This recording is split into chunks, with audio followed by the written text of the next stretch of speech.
Welcome back in, everybody. It is the Walk Thru GameDay Show here on Mountaineers Now and SI Fan Nation channel. I'm your host, Schuyler Callihan, and joined with me, as always, each and every single Thursday for our game previews for WVU is legendary Mountaineer running back Eugene Napoleon. Gene, we're 1 week in the books. We're going to get into a whole lot of stuff here in terms of West Virginia Penn State game. We're going to give our reactions to that. We're going to also get into some of the big overreactions from week one. We always know there's a lot of that. Some teams always, going to the national championship. Some teams' season's already over with after just 1 week. But we're here to discuss our biggest overreactions from week one. Keys to the game for West Virginia Duquesne. Yes, I know it's Duquesne, but we will still give our keys to the game. And then obviously our preview and our picks. So we'll get to all of that here in just 1 second. But before we do, here's a word from our sponsor, Country Roads Air Duct Clean. Do you have dirty air ducts? Is your dryer vent plugged up? Well, odds are you probably don't know the answer to that question. Fortunately for you, we know a guy. Give Justin at Country Roads Air Duct Cleaning a call at 304-639-3395 for your free home evaluation. That's 304-639-3395. Country Roads Air Duct Cleaning. Take me home to comfort. All right, so Eugene, 38-15, West Virginia fell in that season opener in Happy Valley against Penn State. And I think really a lot of folks, I don't know. I don't want to speak for everybody, but I feel like some portion of the fan base feels okay with that result. They kind of knew it was an uphill battle and they hung around for a half. And then the wheels kind of fell off the cart there in the second half. But I mean, you kind of expected it at some point. Penn State was probably going to get a little bit of separation and coast to victory. But to me, we talked about it last week. It was about how you get to that end result. What were your thoughts on how they got to that end result? Because even though it's 38-15, they punched in that late touchdown, and I know people are saying they ran up the score, but I beg to differ. Right. I think still there was a lot that you could take from this game and say, you know what, West Virginia maybe has something here, but there's also a lot of question marks about this team, especially that defensive secondary. Absolutely. And I think, look, I'm old school. You know what I'm about to say. If you don't want me to score, then keep me out the end zone. Exactly. So that's one. The other thing is, I was very in tune to our grind and our fight and the fact that they didn't give up. That's all well and good.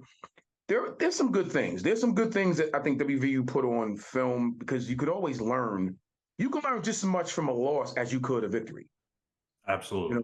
Yeah. So there's some things there that Neal Brown and the staff can definitely work on, take from that game so they can work on. But I'm going to tell you, defensively, we're going to have to they got to put their thinking caps on when it comes to our secondary and how we want them to play. And what I mean by that is how you show up in practice will be how you show up in the game. So if you look this way in the game, that transitions to me, which means you probably was looking this way in practice. We got to fix that. We have to fix that. So I think Neal's going to have to go back to the drawing board on that and say, well, how is it we're in a particular coverage and we're still getting beat and we're back here 6, 7, 8, 9 yards. So Yeah. that's a question that we have to fix within our defense. Is it the scheme? Are we scheming wrong? Or are we simply calling the wrong coverages at the wrong time? Which is it? Is it a combination of both? So those are the questions he's going to have to ask himself. Up front, why aren't we getting the type of pressure that I think we should be getting? Once again, are we scheming wrong or are we calling the wrong defenses? So you know what I'm going to say, Scholar. This goes back to our illustrious head coach. It all starts with the coaching. Now, once you fix that, I think we have a good opportunity to go ahead and get into our schedule where we should be able to win some games because you're correcting those mistakes. And you got a chance to see it against the number 7th ranked team at the time in the country. I agree. And, with the defense, it looked like a lot of miscommunication to me. I don't know if that was, and there's different ways of having miscommunication, right? There's miscommunication on the field in terms of your corners and safeties maybe aren't on the same page and they're not passing things off the right way. Or it could be miscommunication pre snap and they think I'm supposed to do this or drop into this type of coverage and have my hips flip this way. And really, it may be completely opposite. So there's a lot of different ways that you can get on the wrong page. And I think we saw some of that in this first game. And honestly, it's expected to happen when you have so much turnover in that secondary and really on that defense. When you look at Penn State, they didn't have hardly anything that they messed up on in the secondary, but a lot of that's because it's been the same guys that have been there for a long time. They know what to do, they know what's expected of them, and they go out there and execute. That's why the one kid, Kalen King, first round draft pick, without a doubt. And there's probably multiple first round draft picks on that defense. But to me, I think it actually, and a lot of people, the schedule gets brought up a lot with how you come out and you play Penn State right out of the gate. It's not fair. It's tough to do that on the road first game of the year. But in some ways, I think it actually benefits this team because would you rather play Duquesne first and then go Penn State, Pitt, Big 12? Or would you rather play one really tough game to start things out and really get a good understanding of what your team is heading into a week 2 where you can kind of fix some of those things before you get back on track with the tougher schedule? I think it works out okay. Now, again, I think there's a lot that can be cleaned up 100%.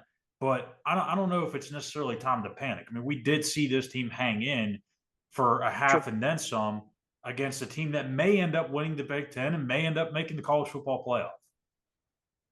I'm in agreement with all of that. The thing that I will go back on, though, listen, I'm hoping that I never hear somebody complain about a schedule or opening up with Penn State. Listen, this is why you come to West Virginia. This is why. This is big boy football. Is what it is. Yeah. Matter of fact, give me Penn State. Duquesne, easy now. No disrespect. Move Duquesne out of there. Give me Penn State. Give me Pitt. Let's get into it. You understand what I'm saying to you? So again, I'm old school. I'm sorry, my bad. But no, yeah, give me Penn State. Let's go. You get a chance to find out about your team a lot quicker than not. Absolutely. I don't like the other way around. So you get teams that play, again, no disrespect.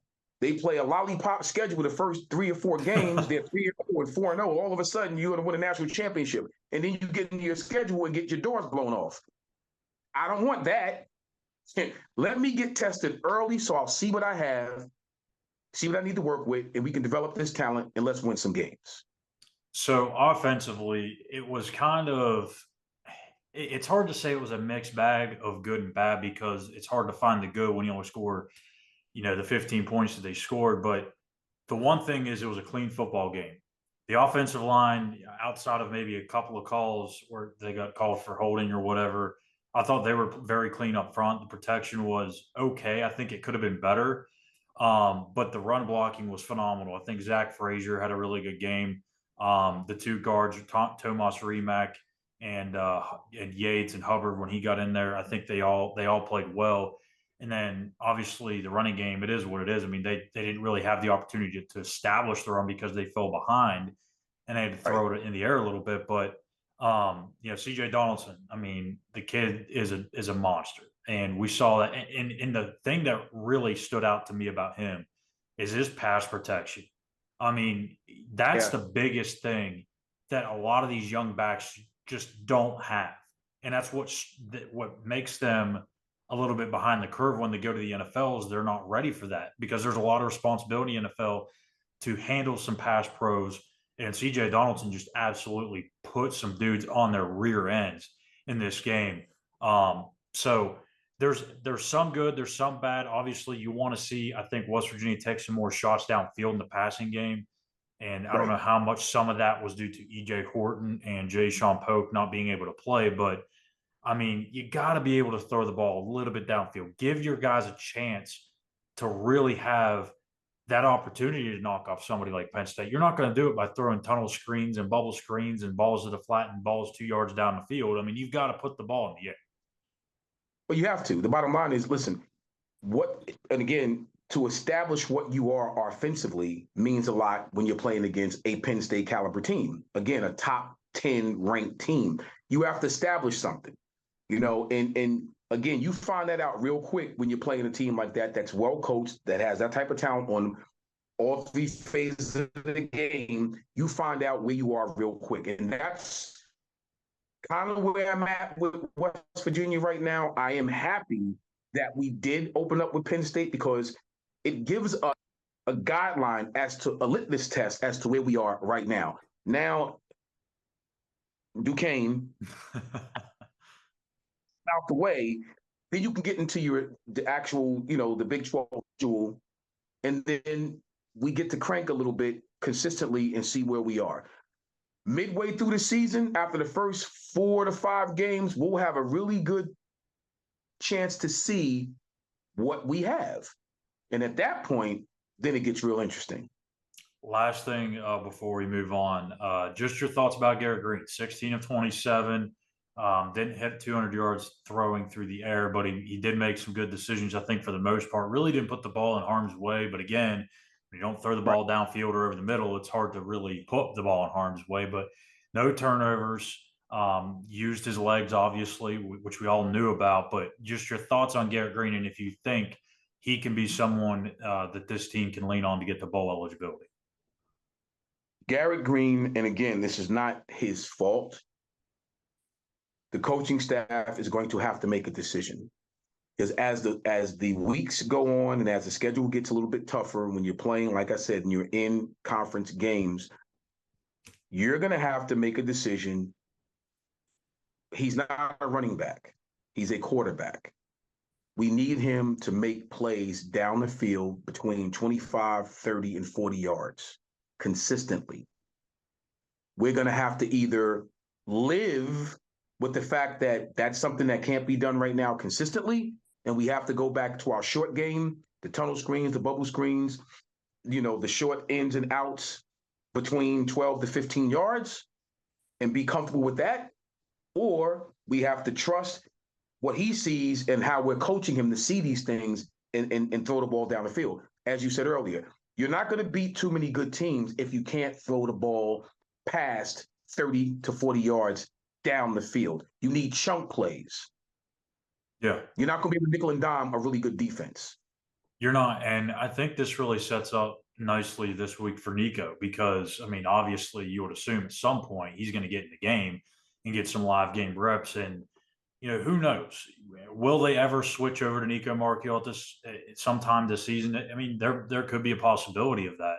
And I think when you go back to week 1, yeah, Nico may have the higher ceiling. He may have more potential. But if he's not ready for that moment, you don't put him out there in that moment because if he goes out there and things go south and crap hits the fan, if you will, sometimes it's hard to get these guys' confidence back at quarterback. So I think maybe that was just a sign of protecting Nico. Maybe he was truly beat out by Garrett Green. We have no idea. But this is a good opportunity for him to go out there and get some reps this week against Duquesne, assuming the game goes the way we all expect it. And then if you have those reps under his belt, then maybe there's not as much hesitation to maybe make a switch later on in the season if need be. So there's a lot, obviously, of question marks for West Virginia. We're going to talk a little bit more of that here in a minute, but we're going to go ahead and transition to our biggest overreactions of week 1. This is my favorite time of year, Gene. It's just like you go on Twitter and you look at all the crazy crap that people throw out there, and LSU loses by how many ever they lose, and Clemson loses by 21 or whatever, and the world's coming to an end for those programs. And you got programs like Colorado who shocked the world, 20.5-point underdogs, and you have all these other upsets around college football, and maybe those teams are better than what we think. And you got Heisman front runners already after week 1. So there's a lot of big overreactions. What is your biggest overreaction from week 1? Honestly, the fact that, what did you think? Didn't Prime tell you we coming?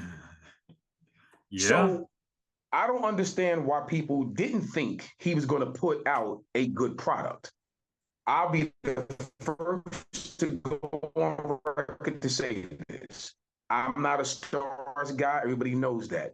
But in this case, I'll be the first to say a lot of these guys that are at Colorado now that are seniors or whatever, and they went through the transfer portal, they were former 4 and 5-star guys that he went out and he got through the portal.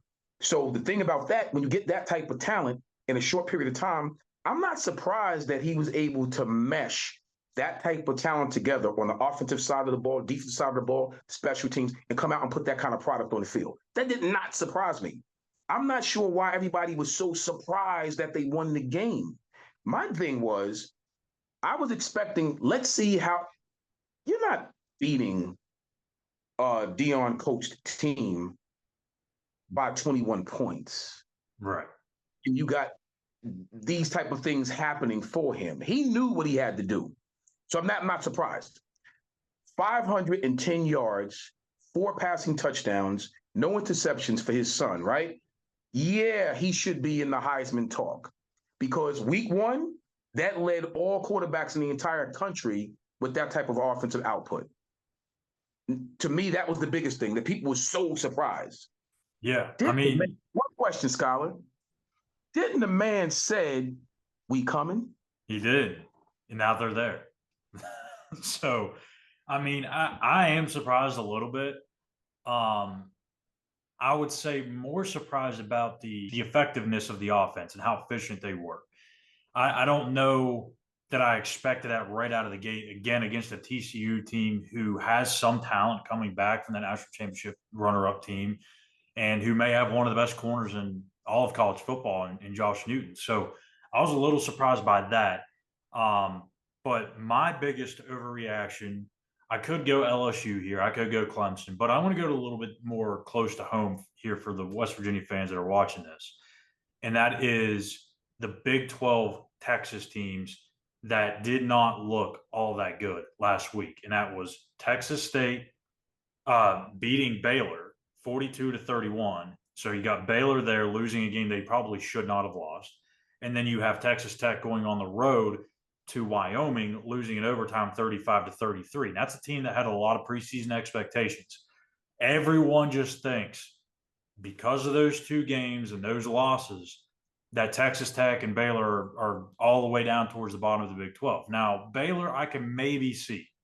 I do have them at the bottom of my Big 12 power rankings here in week 2. But, what else am I supposed to do?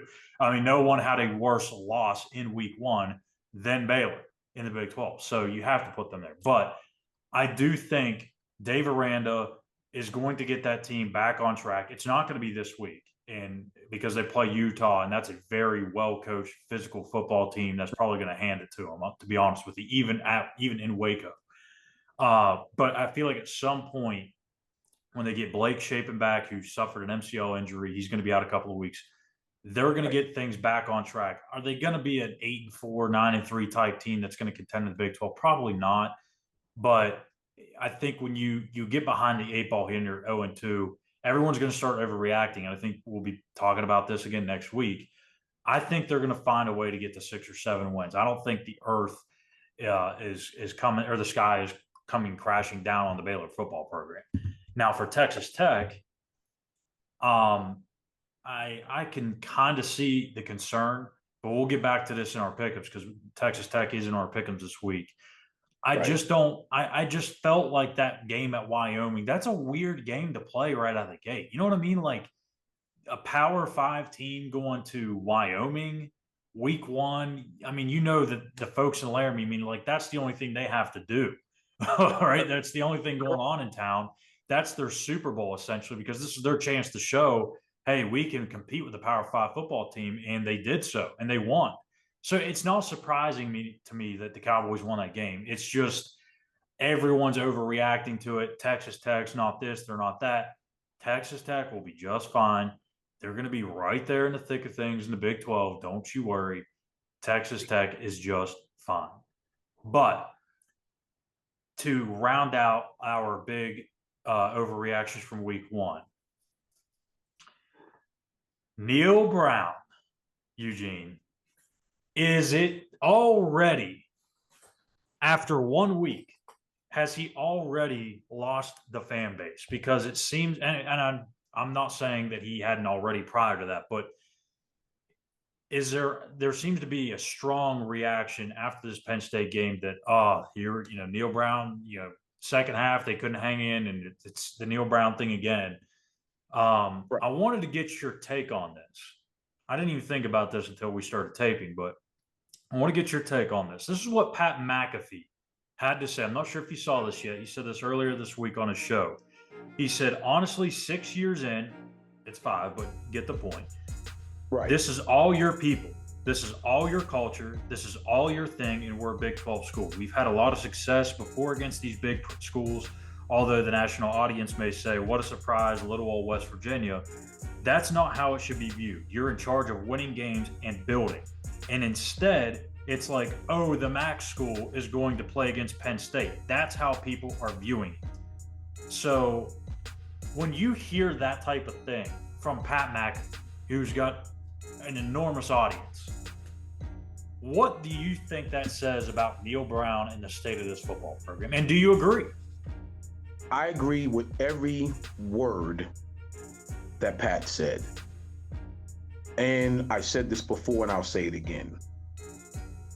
You got to be ready for prime time, because regardless of what people think, West Virginia, we are that program.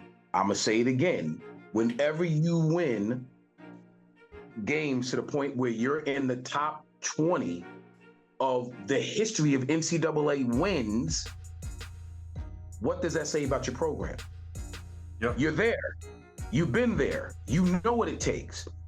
You have to have a guy at the helm that can stamp that. And Neal Brown, unfortunately, after 5 years, has not solidified himself as that guy. So I agree with what Pat McAfee said. I have no problems with that. Does it piss me off that people are looking at us and they're thinking we're a freaking MAC school? Are you crazy? That's tough. I get fired up when I hear that. Oh, a MAC school is playing Penn State. Come on, man. Get it together. Nah, WVU is not a MAC school. Now, the key is, if we allow ourselves to be coached like we're a MAC school, because we have a head coach who should be coaching at a MAC school, therein lies the problem. If we become happenstance and happy with that place where we are, where somebody can pull up something and say, you have to ask the question, is West Virginia in the MAC or are they in the Big? Come on, man. Yeah, I mean, I agree. It's a tough place to be in, and you can't settle for that. I understand this is a different era of college football, a different era of college athletics, but it's not like West Virginia can't compete or can't win in this era. They've won in every era there's been. There's been a lot of changes. And I know people will say, well, they don't have the money to compete. I mean, depending on who you ask, because if you ask me, I think the passion of this fan base and of the state, they're going to find ways to help support this athletic program. So I don't think that's a problem at all. But back to the initial point, do you feel like fans are overreacting to that first game of the season against Penn State, saying that Neal isn't the guy? Or do you think that it's already proven that, maybe they have a point? I think, unfortunately, the track record proves that. Yeah. So anything moving forward, any loss moving forward, right? All that does is substantiate an already proven point. In the streets, the term is say less. Meaning that when you already know that it's factual, say less. Means I got it. I understand. You're right. Okay, I already know. Look, say less. Those losses over his tenure right now proves there's a problem at that particular position. You want to win, you got to recruit. Once you recruit, you got to develop. Once you develop, you have to execute. Come on, man. Everybody else, I keep saying this, everybody else has the same issues. Everybody else is dealing with the transfer portal. We all have the same issue, Schuyler. Absolutely. That's no longer a crutch or an excuse. Yeah, and again, I know this could be maybe the exception, but you got Dion winning his first game and is in the top 25. Neal Brown hasn't been in the top 25 in 5 years. Okay. Come on, Duke went 9-4 last year. They just beat Clemson in the first game of year 2 under Mike Elko. You have Sonny Dykes going to the national championship in his first year at TCU. You have Joey McGuire going 8-4 in his first season at Texas Tech. There's so many examples, Gene. Bro, you can turn this thing quicker. You was rolling, baby. You was rolling. I know. I mean, I could honestly keep going. Like, there's so many examples. Dave Aranda in his second year got to the Big 12 title. So, like, there's so many examples that in today's world of college athletics, is cutthroat as it can be, and how much change that there can be, you can make a change quicker. And in my opinion, I think you should have an answer on your head coach quicker than 5 years, because back in even 5-6 years ago, you would need to get through that first 4 or 5 years, allow that coach to get through that first recruiting cycle, to get his guys in there and understand what this really looks like with his guys in there. Now you get your guys like in 3 months, like Dion did. So absolutely. So you mean, I always say this, you mean tell me, and again, no disrespect. It's usually somebody say that, then there is disrespect. But no disrespect, for real, no cap, right? So again, top to bottom, you mean to tell me that Kansas has a better freaking roster than Virginia? Kansas, another example. You don't have to look far. You don't have to look far. Kansas, Texas Tech, TCU, Baylor, all those teams have flipped like this. You know the resounding difference? Coaching. Yeah. Development and execution. Period. You got a point. So we'll see. I think we won't be talking much about Neal Brown next week. Well, I mean, if we are, then we already know how the game went. But speaking of the game, yes, say less. But speaking of the game, West Virginia Duquesne, we'll rattle through these fairly quickly just because it's Duquesne. Again, as Gene said, no disrespect, but it's Duquesne. So keys to the game, I believe we talked before we went on air here, and I'd asked you if you had played against an FCS team, and you said you may have once or twice. What are the main keys for you in these types of games? Because let's face it, there are FCS over FBS upsets, not every year, but there have been a fair amount of them. West Virginia is undefeated against FCS opponents, but what do they have to do to keep that record at 23 or 24 and over, whatever it is? Well, think about it this way. So supposedly you take an FBS school like WVU and you're playing against the FCS school, in this case, you want to establish the run because supposedly we're supposed to be bigger. We're supposed to be deeper with depth. We're supposed to be stronger. We're supposed to be faster. All these things, right? So lean on them and establish the run. Really get that thing going within the first quarter. Get it going. Once you get that going, now you want to take some deep shots. Take some deep shots. Get your quarterback rolling. Get your receivers into the game. Defensively, pin your ears back. Let your defensive linemen eat. Let your linebackers eat. Scheme up some blitzes. See what let your quarterbacks get to the quarterback. These are things where you start to really work on some things, because supposedly your FBS, your FCS, you're supposed to be able to do that. Now, if you can't do those things, therein lies a much greater problem. Yeah. Yeah, definitely. Therein lies a much greater problem. So I'm hoping we're not having this conversation in the recap talking about, oh my God, did you see what happened to us? Did you see what Duquesne rolled in here and did? I'm hoping, because then I will choke on my water. I'm hoping we're not having that conversation next week. Yeah, I mean, for me, it's pretty simple, and it's really nothing to do with the game itself and it beating Duquesne, but it's find 5. And what I mean by that is you need to find in this week 5 more guys that you weren't expecting to be a part of this team, in terms of contributing in a big way or having a bigger role. You need to find 5 guys. Find 5 more guys to increase that depth. And it can be offense, defense, special teams, don't matter what. This is a week you need to find those 5 because after this week, there's no more opportunities to find those 5. So find whether it's Rodney Gallagher and Traylon Ray at receiver, whether that's Jacoby Spells at corner, whether that's Tariq Austin Cave at linebacker, whether that's another tight end, whether you get a glimpse at Nico like we already talked about. There's a lot of ways you can find out those next 5 guys. Can they get some more depth in the offensive line? That's another thing. So, I mean, you feel good about the O-line, but what happens if you have a guy go down?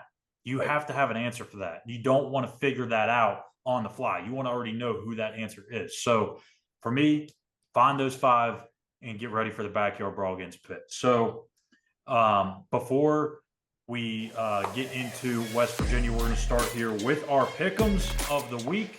And, Gene, I hate to tell you, brother, but you didn't have so hot of a week. You went 2-3, but I didn't do all that much better. I went 3-2.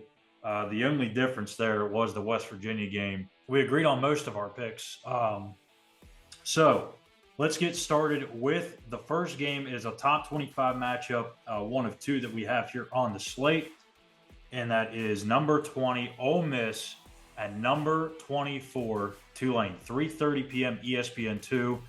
Now, I'll tell you what, Gene, like this is a very intriguing matchup. People just look at it for the names and say, oh, Ole Miss, easy, without a doubt, not even a question. This is a very good football team that Tulane has. Willie Fritz knows how to coach football. They went to Sugar Bowl last year. I know they lost some talent, but Michael Pruitt, very accurate dual threat quarterback. They can do a little bit of both. And how about this? Jaquan Jackson last week against South Alabama. Again, I know it's South Alabama, but 3 catches, 106 yards, 2 touchdowns. 2 of his 3 touches went for scores. So keep an eye on Jaquan Jackson in this game. I've got Ole Miss, but Tulane keeps it close and makes it a very interesting game.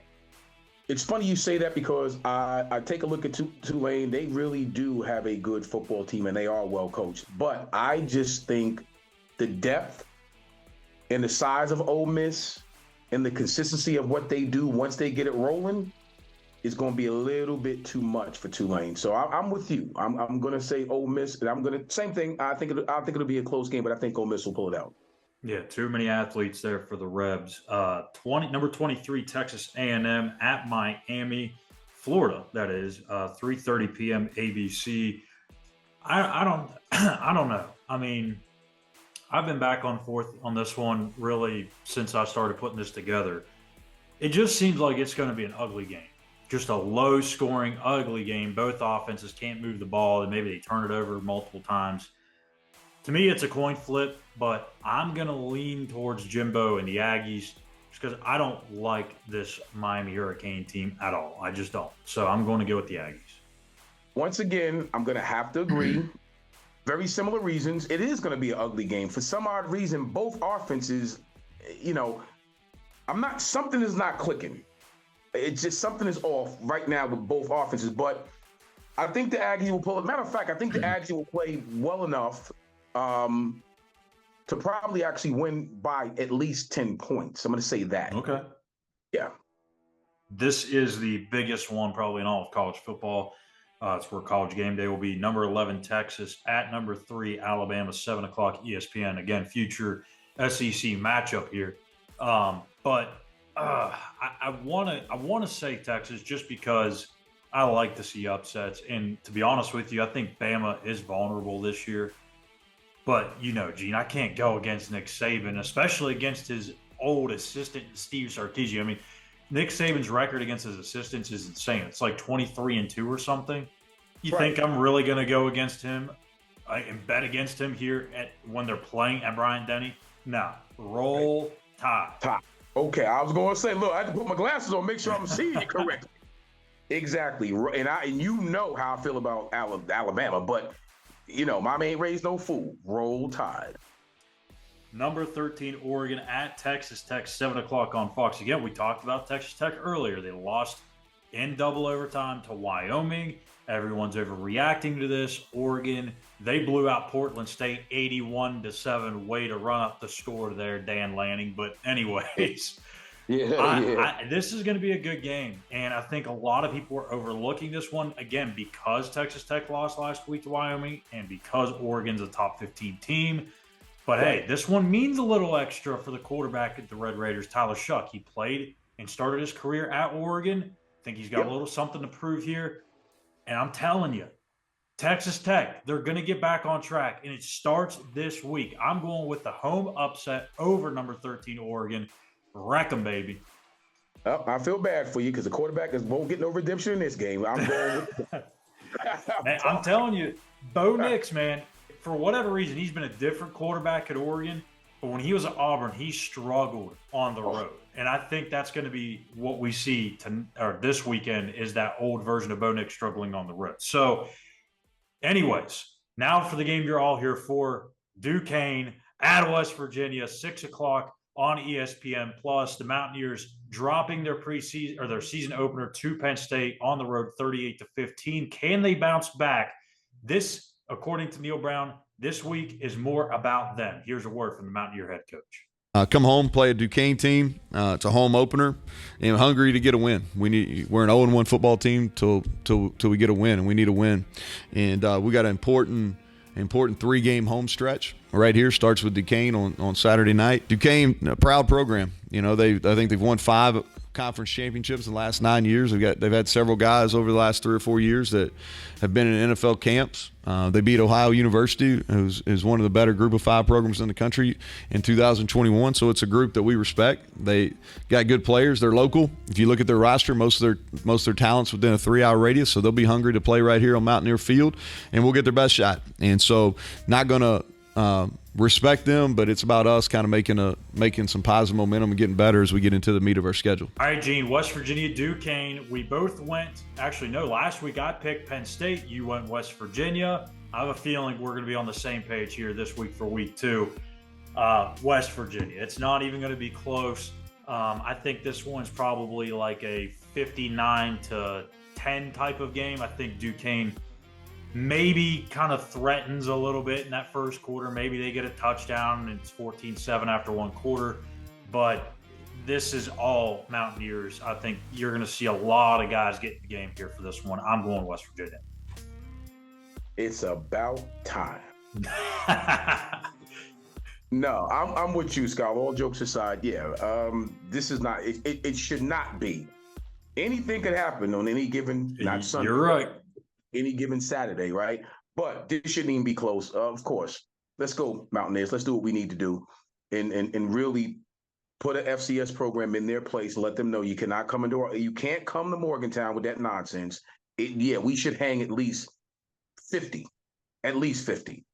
Absolutely. It's if it's anything closer than that, or if Duquesne somehow pulls the stunner, it's going to be Gene's going to be having to be revived after choking on that water, but it's going to be a fun post-game show and fun the morning after and fun between the years next week and the Walk Thru GameDay Show. It's going to be very fun rolling into that Pitt game 0-2 with a loss to Duquesne. So anyways, that's going to do it for us here this week on the Walk Thru GameDay Show.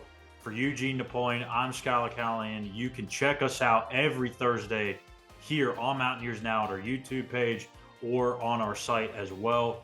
Tomorrow we will be back with Chris. Chris and I will do our best bets for the week in college football. And then Saturday, of course, we've got the game covered for you on Twitter at Mountaineers Now. Chris will have you for that. And Gene will join me after the game for the Mountaineers Now post-game show, recapping West Virginia and Duquesne. If you want to cop some gear, we have the link in the description as well for the Walk Thru GameDay Show Between the Ears and Mountaineers Now. We thank you guys for watching. We'll see you back here tomorrow here on Between the Ears.